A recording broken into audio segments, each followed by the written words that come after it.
Hello and happy Boxing Day to those of you in New Zealand, Australia, Canada and Great Britain, when traditionally the Lord and Lady of the Manor would give their servants the day off and give them a little box of goodies. That was very kind of them, wasn't it? Anyway, happy St Stephen's Day to others of you, happy the day after Christmas to others, and just happy 26th of December to some of you. Anyway, I'm now on the road going from Essex to Norwich to go and see my grandkids, so I'm very excited. But I'm going to do a quick little post, especially for people who have coffee shops, tea rooms, little cafes and even pubs. So this comes from a little bit of flack that I got about one of my Starbucks posts and my Costa going to the dark side, which was all done with humour, as many of you will know.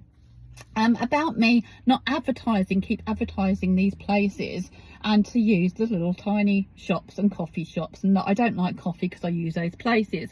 Well, those of you that know me well will know that this is all done with humour, that my vlogs are about positive recovery with disability, mental health, physical health, addiction, grief, travel and riding my Can-Am Ryker.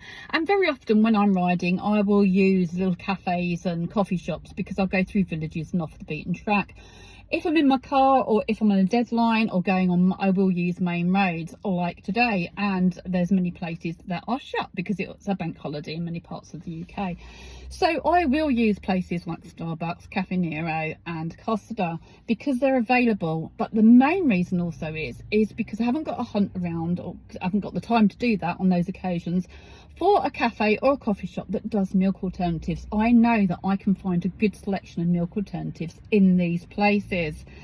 Now the problem is with many places, you know, many cafes, pubs are notoriously bad. Cafes and that are getting better in coffee shops, but a bit like the Wild Bean, not advertising, just saying that's where I'm at the moment, they tend to do oat milk or soy milk.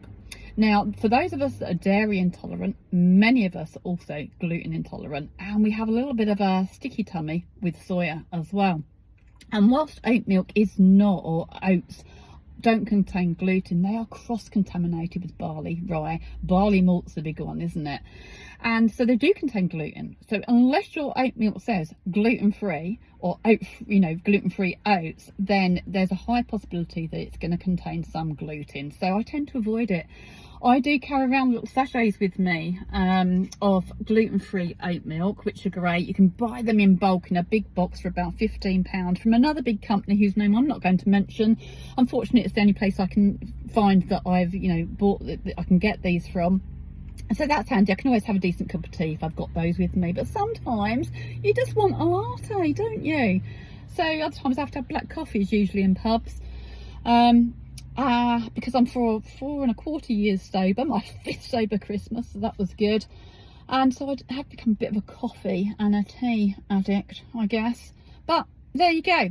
Anyway, just wanted to put that straight. Coconut milk is always a good option because it's not really a nut and you're not going to have the gluten in there or the soya. So just a little hint there, but just to let you know, I'm not promoting anything. Coffee shops and places like that are just things that I have to grab and stop on the way, otherwise I'd probably starve. And if some of you will know that very often I do when I'm on tour because I can't find anywhere to eat or drink. Anyway, I hope you had a good Christmas. I'm going to leave it now, drink my coffee and head to see my grandkids. Ta-da for now.